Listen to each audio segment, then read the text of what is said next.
sebagai manusia yang penuh dengan keterbatasan, pasti kita semua yang ada pernah merasakan apa yang namanya takut. Semenjak anak kecil, ketakutan itu sudah diperhadapkan kepada mereka. Banyak hal yang membuat kita takut, apalagi di dalam kegelapan. Saya ingat waktu saya masih SD, kadangkala saya tidur cepat, ternyata hanya saya sendiri yang ada di kamar. Biasa ada orang yang temani. Luar biasa ketakutan, sehingga saya harus bungkus badan saya dengan selimut karena rasa takut. Dan firman Tuhan berkata bahwa dunia sementara ditutupi dengan kelam kabut, dengan kegelapan, yang membuat banyak orang yang merasa takut. Untuk itu Bapak Ibu Saudara, kita akan baca firman Tuhan, satu ayat di dalam 1 Yahya atau 1 Yohanes pasal yang keempat ayat yang ke-18. Dan untuk menghormati pembacaan firman Tuhan, saya jemput Bapak Ibu Saudara sekalian bangkit berdiri. 1 Yahya 4 ayat yang ke-18. Salinan lama, di dalam kasih tidak ada ketakutan, tetapi kasih yang sempurna membuangkan ketakutan, karena ketakutan itu mendatangkan siksa, dan orang yang takut itu belum sempurna kasihnya. Terima kasih. Puji Tuhan, silakan. Bapak Ibu Saudara, kata takut itu ada dua pengertian menurut Kamus Besar Bahasa Indonesia. Pertama, takut yaitu merasa gentar atau ngeri menghadapi sesuatu yang dianggap akan mendatangkan bencana. Yang kedua, takut atau takwa yaitu segan dan hormat, seperti takut akan Tuhan berarti hormat akan Tuhan. Untuk itu Bapak Ibu Saudara yang kekasih di dalam Tuhan Yesus Kristus, orang yang takut akan Tuhan, kita perhatikan tokoh-tokoh Alkitab yang takut akan Tuhan. Pertama adalah Ibrahim. Karena dia takut akan Tuhan, dia melakukan apa yang diperintahkan oleh Tuhan kepadanya. Meskipun Bapak Ibu, saya percaya bahwa itu sangat, mau dikatakan apa ya, sangat susah. Tapi dia lakukan karena perintah Tuhan. Bayangkan, Tuhan berjanji bahwa dia akan menjadi suatu keturunan yang besar. Setelah dia memperoleh anaknya Ishak, bagaimana Tuhan meminta kepadanya untuk mempersembahkan. Tuhan tahu bahwa Ishak atau Ibrahim sangat mengasihi akan anaknya Ishak. Dalam Kejadian 2 ayat yang ke-2, Kejadian 22 maksud saya. Ambillah olehmu akan anakmu yang tunggal, yaitu Ishak yang kau kasihi. Tuhan tahu bahwa Ibrahim sangat mengasihi Ishak, tapi Tuhan minta untuk dipersembahkan kepada Tuhan. Kita baca Kejadian 22 ayat 2. Lalu firman Tuhan, ambillah olehmu akan anakmu yang tunggal itu. Ambillah olehmu akan anakmu yang tunggal itu, yaitu Ishak yang kau kasihi. Yaitu Ishak yang kau kasihi. Bawalah akan dia ke tanah Moria, dan persembahkanlah dia di sana. Persembahkanlah dia di sana. Akan korban bakaran di atas sebuah bukit yang akan kutunjukkan kepadamu kelak. Jadi kita perhatikan, Ibrahim tidak sama pada waktu Tuhan mengatakan tentang kebinasaan Sodom dan Gomora. Dia tawar-menawar dengan Tuhan. Tuhan, kalau ada 50 orang yang benar, Tuhan bilang aku tidak akan binasakan. Kalau ada 45, kalau ada 40, kalau ada 30, kalau ada 20, tawaran yang terakhir, kalau ada 10 orang yang takut akan Tuhan, Tuhan katakan Sodom dan Gomora tidak akan dibinasakan.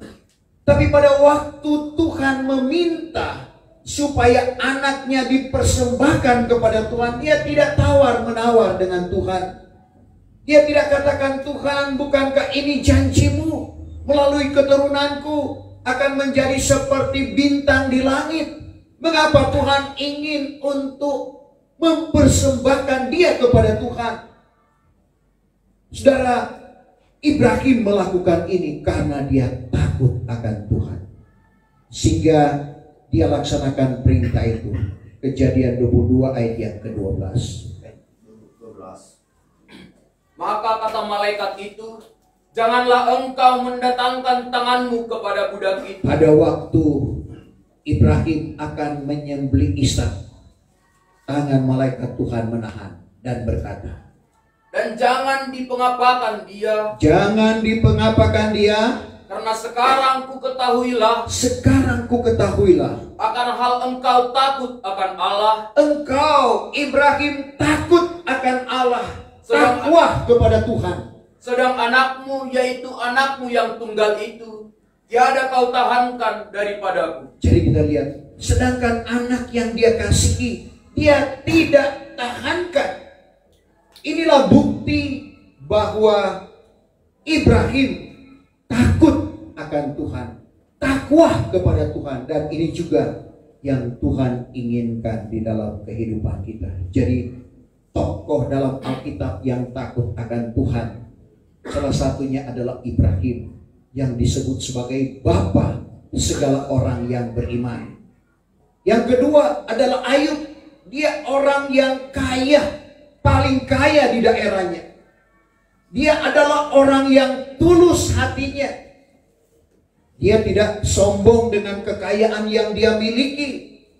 Tetapi sekali lagi, dia takut akan Allah. Ayub 1 ayat 1. Pertama, sebermula, maka dahulu adalah di tanah Uz seorang laki-laki yang bernama Ayub. Maka orang itu tulus hatinya. Ayub adalah orang yang tulus hatinya. Dan saleh. Lagi takut akan Allah. Dan dijauhkannya dirinya daripada jahat. Dijauhkan dirinya, sudah kaya, tulus hati, saleh, dan takut akan Allah. Orang yang takut akan Allah, definisi takut akan Allah menurut versi Raja Soleman dalam Amsal 8 ayat 13, menjauhkan diri dari kejahatan, akan congkak dan jalan penipu. Amsal 8 ayat 13. Adapun peri takut akan Tuhan, jadi peri takut akan Tuhan, yaitu membenci akan kejahatan, akan congkak dan kemegahan, dan segala jalan yang jahat. Maka sebab itu bencilah aku akan mulut yang mengadakan bencana. Itulah takut akan Tuhan, kata Raja Soleman. Dan kita lihat tokoh selanjutnya yang takut akan Allah, yaitu Raja Daud. Tidak heran bagaimana Tuhan mempermuliakan dia, bagaimana Tuhan melindungi akan kehidupannya. Tuhan mengangkat dia menjadi seorang raja karena dia orang yang takut akan Tuhan. 1 Raja-Raja 3 ayat 28, pada waktu Tuhan membunuh Usa, kerinduan dari Daud untuk mengembalikan tabut perjanjian Allah di kotanya. Tetapi ada kesalahan yang dilakukan. Ternyata tabut perjanjian Allah itu tidak boleh dimuat di pedati. Itu harus diusung. Tapi karena Daud, sekali lagi, dia belum tahu pada waktu itu. Sehingga meskipun pedati yang belum pernah dipergunakan. Dan kita perhatikan, Usa melakukan tentunya dalam pandangan kita baik. Dia tidak mau, saudara, tabut itu jatuh. Tetapi kesalahannya, dia memegang tabut itu, akhirnya dia mati. Dan ini membuat Daud takut akan Allah. Dalam 1 Raja-Raja 3 ayat 28. Maka keputusan hukum yang diputuskan baginda ini kedengaranlah kepada segala orang Israel, lalu takutlah mereka itu akan hadirat baginda, karena dilihatnya bahwa adalah hadirat Allah di dalamnya akan berbuat insaf. Jadi kita perhatikan dalam 1 Raja-Raja 3:28 itu. Ya. Jadi kita perhatikan takut akan Allah. Untuk itu Bapak Ibu Saudara, di dalam kehidupan kita bagaimana kita mau mengerti tentang takut akan Allah. Raja Sulaiman dia ungkapkan dalam 1 atau Amsal 2 ayat 1 sampai ayat yang kelima. Kalau kita lakukan petunjuk-petunjuk itu, maka kita akan mengerti bagaimana takut akan Tuhan. Amsal pasal 2 ayat 1. Hai anakku, jikalau engkau menerima perkataanku, serta menaruh hukum-hukumku dalam hatimu, serta memberi telinga yang mendengar akan hikmat, untuk mendengar akan hikmat. Jikalau engkau mencenderungkan hatimu kepada akal budi, jikalau engkau berseru-seru minta pengetahuan yang daripada Tuhan, serta menyaringkan suaramu minta akal budi, jikalau engkau mencari dia seperti perak, dan menyelidik dia seperti mata benda yang tersembunyi, maka engkau kelak mengerti hal takut akan Tuhan. Serta mendapat pengetahuan akan Allah. Sehingga kita tidak akan berkata, kenapa harus jadi demikian?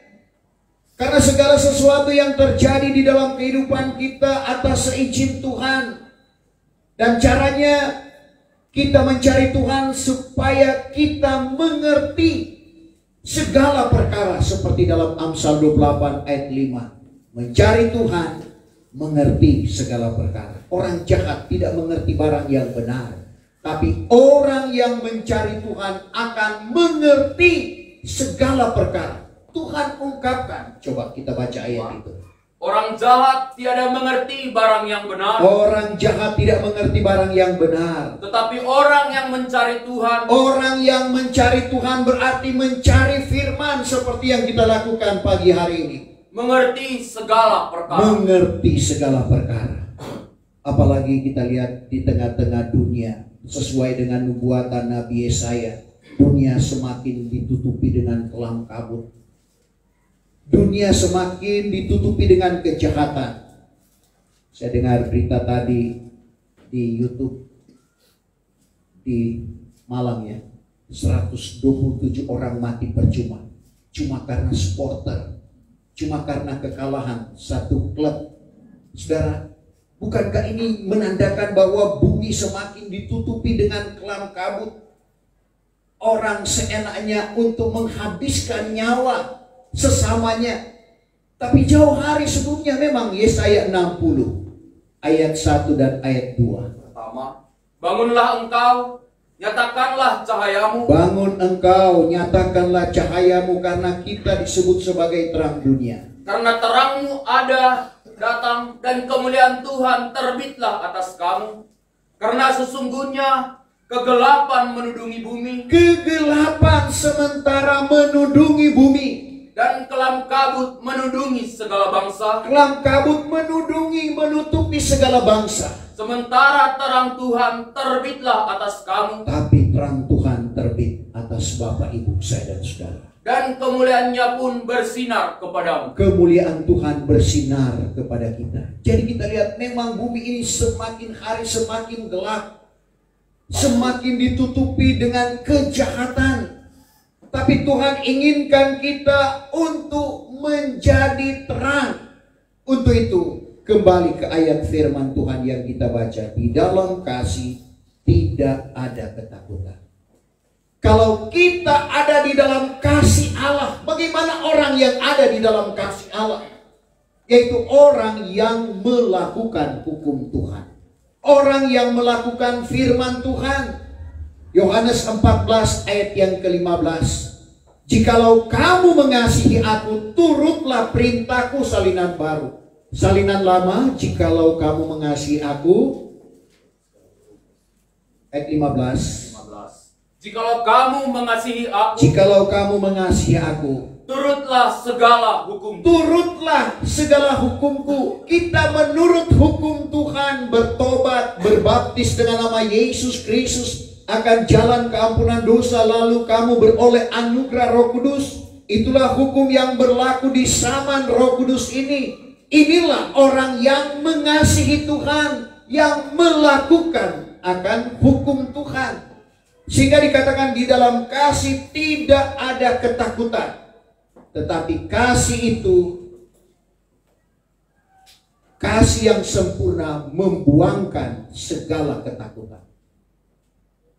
Karena seperti yang saya katakan tadi, kita manusia yang penuh dengan keterbatasan, banyak kali diperhadapkan dengan ketakutan. Ada orang yang takut tua, takut kalau dia sudah tidak dapat berbuat apa-apa. Itu juga satu ketakutan.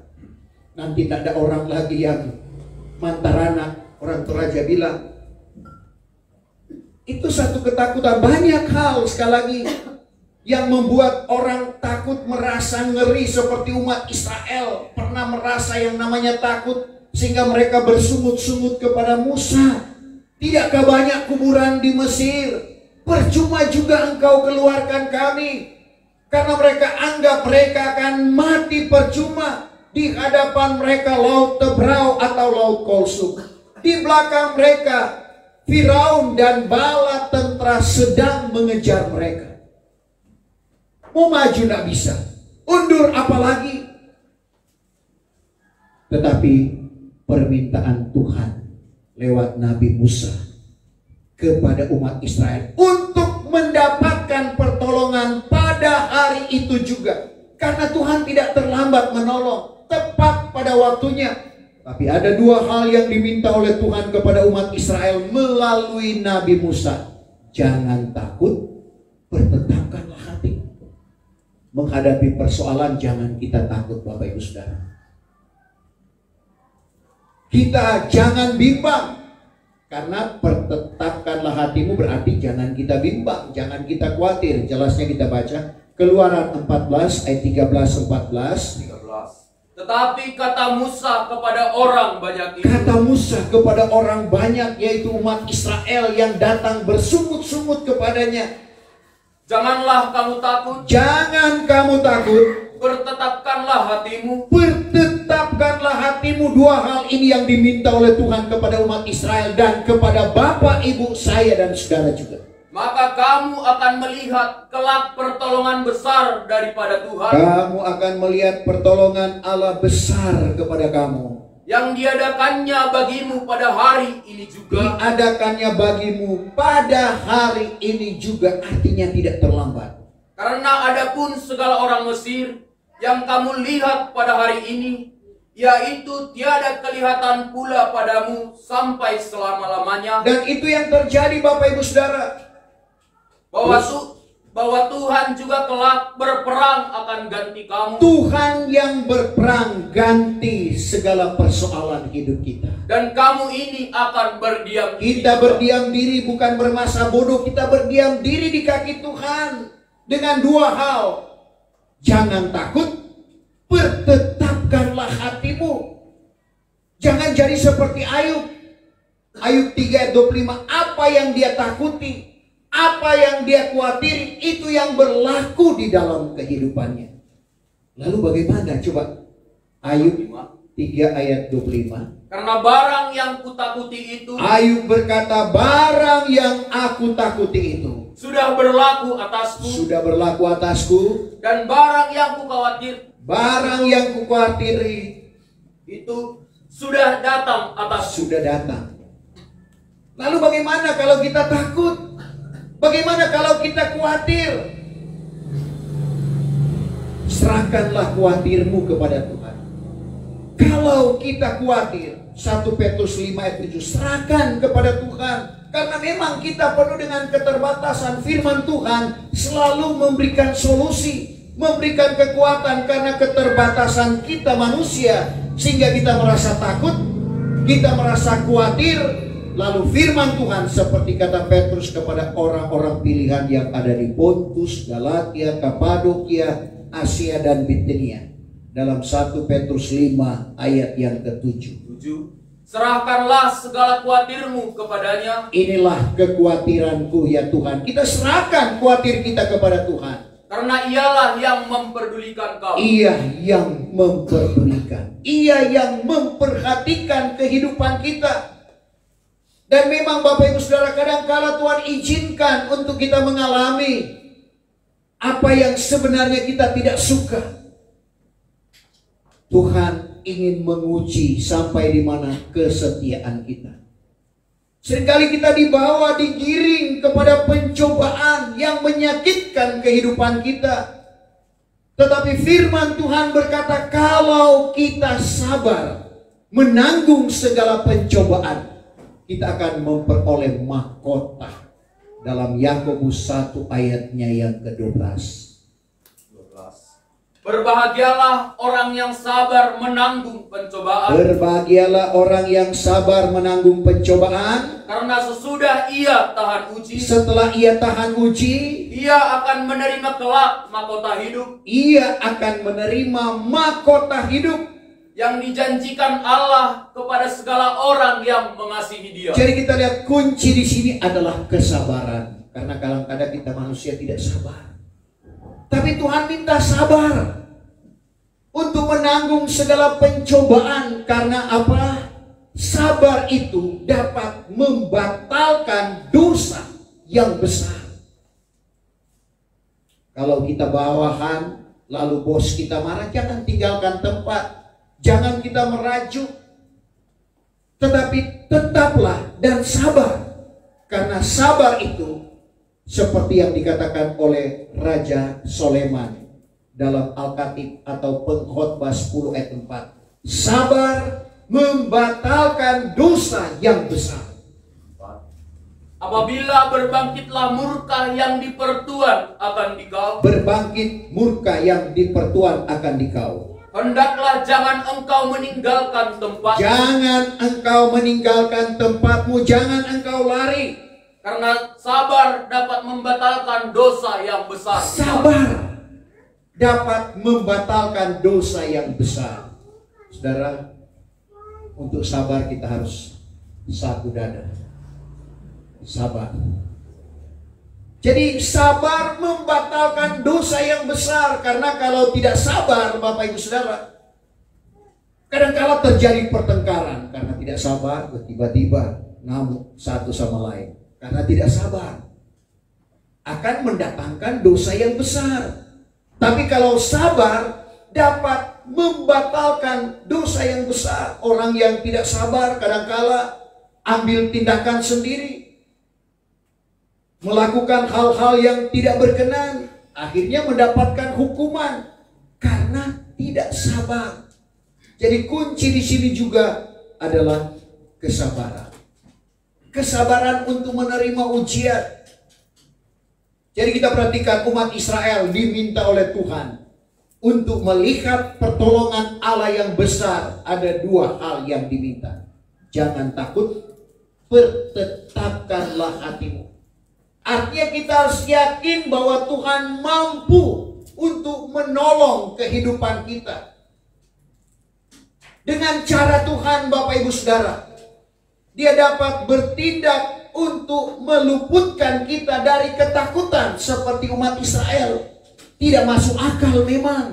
Sehingga saya pernah baca artikel, itu sebenarnya bukan lautan. Dia bilang itu rawa-rawa. Oh, lebih parah lagi kalau rawa-rawa. Karena mereka pakai akal. Tenggelam kalau rawa, mungkin ya jalannya pelan, dapat dikejar oleh Firaun dan bala tentara. Tapi memang tidak masuk akal. Bayangkan laut bisa terbelah dua, ada kekeringan di tengahnya. Ini tidak masuk akal. Dan memang kita perlu melihat mujizat-mujizat Tuhan yang tidak masuk akal, yang akan berlaku di dalam kehidupan kita. Itu hanya dengan iman kita memandang kepada Tuhan untuk melihat bagaimana kuasa Tuhan berlaku di dalam kehidupan kita, yang melepaskan kita dari segala persoalan, pencobaan, ujian yang diperhadapkan kepada kita. Karena firman Tuhan berkata kita akan masuk pada masa-masa yang sukar.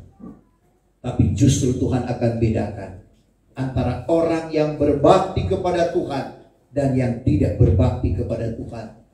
Tuhan bedakan orang yang beribadah kepada Tuhan dan yang tidak beribadah kepada Tuhan. Sebab itu ibadah seperti saat ini sangat bermanfaat di dalam kehidupan kita. Kenapa? Ada perjanjian hidup.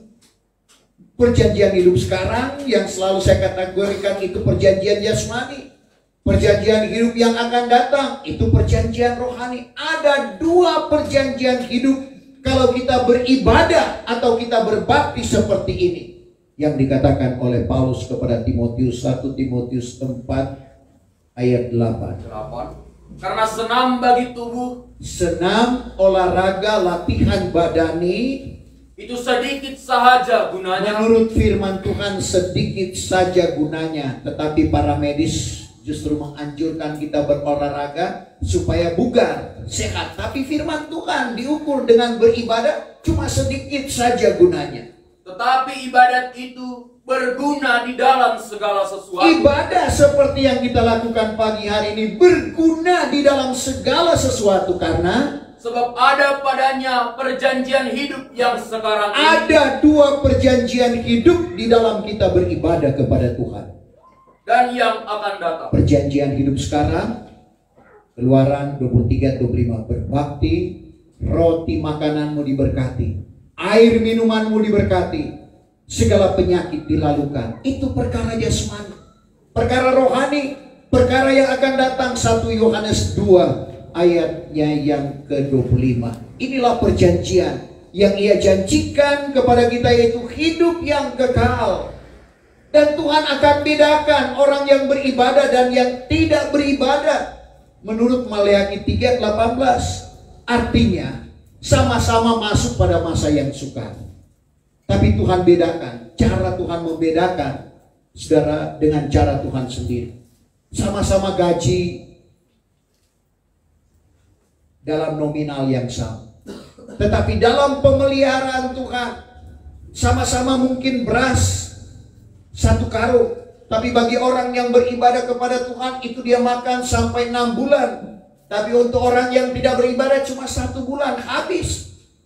Mujizat yang Tuhan nyatakan di dalam kehidupan janda yang ada di Sarfat, 1 tahun hanya dengan minyak sedikit, tepung sedikit, tidak pernah habis karena diberkati oleh Tuhan. Itulah cara Tuhan membedakan orang yang beribadah kepada Tuhan dan yang tidak beribadah kepada Tuhan. Sebab itu Paulus dalam Ibrani 10 ayat 25, jangan kita coba-coba undur dari beribadah seperti yang kita lakukan saat ini. Ibrani 10 ayat 25. Janganlah kita undur daripada berhimpun bersama-sama. Jangan kita undur daripada berhimpun bersama-sama seperti saat ini. Sebagaimana biasa setengah orang berbuat, melainkan bernasihat-nasihatlah sama sendiri. Bernasihat-nasihatlah sama sendiri. Maka itu pun makin lebih. Makin lebih. Sebab kamu lihat hari itu telah hampir. Hari itu, di mana hari kedatangan Tuhan telah dekat. Untuk itu biarlah kita jangan undur dari berhimpun dari tempat ini. Perhimpunan seperti ini kita boleh menerima nasihat. Kita menerima nasihat firman Tuhan. Firman Tuhan yang saya sampaikan adalah firman yang hidup dan berkuasa, lebih tajam dari pedang bermata dua, makan dalam, menceraikan nyawa dan roh serta sendi dan sumsum, dan tahu menyelidik segala ingatan dan niat hati. Ibrani 4 ayat 12. Karena firman Allah itu hidup dan berkuasa. Firman Allah itu hidup, tidak mati, berkuasa. Dan lebih tajam daripada pedang bermata lebih dua. tajam dari pedang bermata dua, kena kepada kepada yang mendengar, kena juga kepada saya yang memberitakan, sama-sama. Dan makan dalam sehingga menceraikan nyawa dan roh, serta sendi dan sumsum, dan tahu menyelidik segala ingatan dan niat hati. Firman Tuhan tahu menyelidik apa yang ada di pikiran kita, apa yang ada di dalam hati kita. Tidak ada yang tersembunyi. Kenapa? Karena firman Tuhan itu, Yohanes 1 ayat 1, adalah Allah sendiri. Pada mulanya adalah firman. Firman itu bersama-sama dengan Allah, dan firman itu juga adalah Allah. Sehingga betapa pentingnya kita untuk makan sehidangan dengan Tuhan lewat kebenaran firman Tuhan. Sehingga dengan Roh Kudus juga, karena kita hidup di zaman Roh Kudus, betapa pentingnya peranan Roh Kudus. Seperti yang dikatakan oleh Tuhan Yesus dalam Yohanes 14 ayat 26. Penolong itu tidak lain adalah Roh Kudus. 26. Tetapi penolong itu, yaitu Roh Kudus. Penolong itu yaitu Roh Kudus, yang akan disuruhkan oleh Bapa atas namaku, ialah akan mengajarkan kepadamu Roh Kudus akan mengajar kepada kita segala perkara itu, dan akan mengingatkan kamu segala sesuatu yang aku sudah katakan kepadamu. Dan kalau itu sudah ada di dalam kehidupan kita, ayat selanjutnya berkata, sejahteraku sendiri, Tuhan Yesus berkata, aku berikan kepada kamu. Dan sejahtera yang aku karuniakan tidak seperti yang diberikan oleh dunia, aku berikan kepada kamu. Kembali firman Tuhan bilang, jangan susah dan jangan takut. Ayat 27 baik. Sejahtera aku tinggalkan padamu. Kata Tuhan Yesus, sejahtera aku tinggalkan kepadamu. Bahkan sejahteraku sendiri aku berikan kepadamu. Yakinlah bahwa sejahtera Tuhan sendiri yang Tuhan berikan di dalam kehidupan Bapak, Ibu, saya dan saudara. Bukan seperti diberi oleh dunia ini. Bukan aku berikan seperti kepadamu. yang diberikan oleh dunia, Tuhan anugerahkan di dalam kehidupan kita. Janganlah susah hatimu dan jangan takut. Jangan susah dan jangan takut. Berarti kita harus bersuka cita. Filipi 4 ayat 4, bersukacitalah kamu di dalam Tuhan. Sekali lagi aku katakan, bersukacitalah kamu.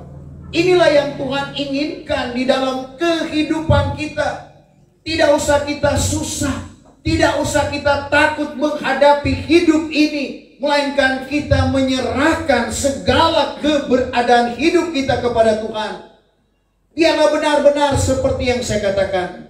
Bukan saya katakan, tapi firman Tuhan katakan, nasib kita ada di dalam tangan Tuhan. Bukan nasib kita ada di garis tangan kita. Karena banyak orang juga yang percaya dengan nasibnya ada di garis tangannya. Tetapi kita lihat Mazmur 34 ayat 16. Kalau tidak salah itu nasib kita, dia katakan nasibnya ada di dalam tangan Tuhan. Mazmur, bahwa nasibku ada di dalam tangan Tuhan. Mazmur 31 ayat 16. 31 ayat 16. Di dalam tanganmu adalah segala nasibku. Kata Daud, di dalam tangan Tuhan adalah segala nasibku. Peliharakanlah kiranya aku daripada tangan segala seteruku. Peliharakanlah aku dari tangan segala musuhku, seteruku. Dan daripada segala orang yang menghambat aku. Dan segala orang yang menghambat. Daud mengungkapkan sekali lagi dalam Mazmur 31 ayat 16, di dalam tanganmu adalah segala nasibku. Jadi nasib kita ada di dalam tangan Tuhan. Sehingga kalau nasib kita ada di dalam tangan Tuhan, sekali lagi jangan susah dan jangan takut. Kita percayakan kehidupan kita ini kepada Tuhan. Memang keterbatasan kita manusia yang membuat kita susah, yang membuat kita takut. Tapi firman Tuhan sekali lagi mengajak kita, karena kita menerima sejahtera yang daripada Tuhan. Bukan seperti apa yang diberikan oleh dunia yang Tuhan anugerahkan di dalam kehidupan kita. Yakinlah itu Bapak Ibu Saudara. Sehingga benar-benar kita rasakan dan alami kalau berjalan bersama dengan Tuhan. Jalan serta Yesus. Seperti pujian, kalau kita jalan serta Yesus, kita akan lihat bagaimana Dia akan menuntun setiap langkah kehidupan kita. Dia akan senantiasa memelihara kehidupan kita.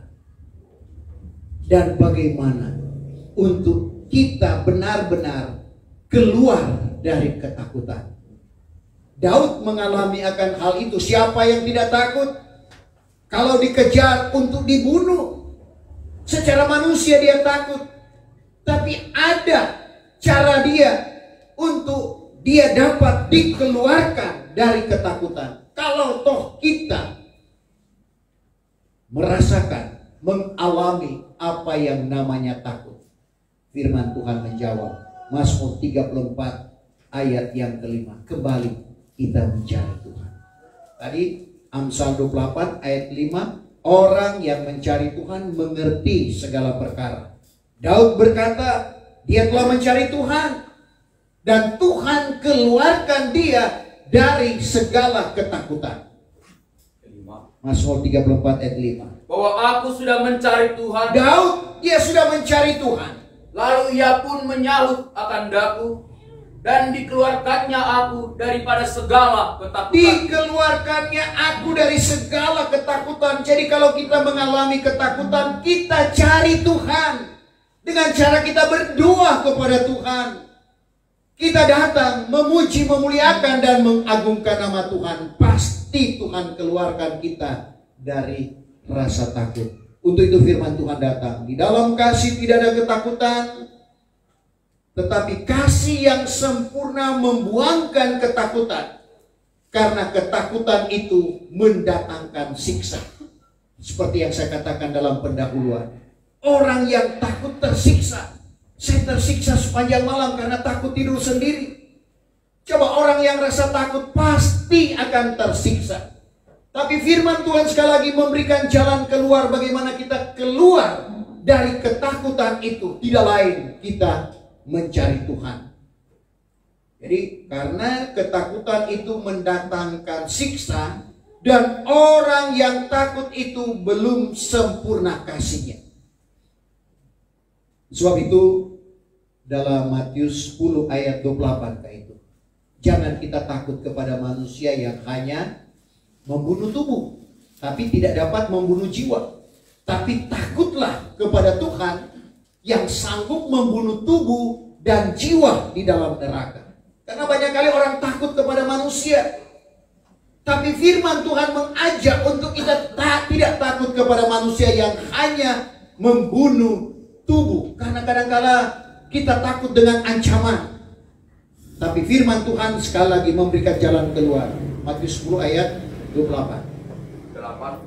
Janganlah kamu takut akan orang yang membunuh tubuh. Jangan takut akan orang yang membunuh tubuh. Dan yang tiada berkuasa mematikan jiwa. Tidak berkuasa untuk mematikan jiwa. Tetapi yang terutama sekali. Hendaklah kamu takut Dia. Takut akan Dia, takut akan Tuhan. Yang berkuasa membinasakan baik tubuh atau jiwa di dalam neraka. Karena Dia bisa membunuh tubuh dan jiwa di dalam neraka. Jadi kita takut atau takwa kepada Tuhan. Seperti Ibrahim, karena dia takwa, dia menurut akan perintah Tuhan. Dan akhirnya Tuhan memberkati kehidupannya.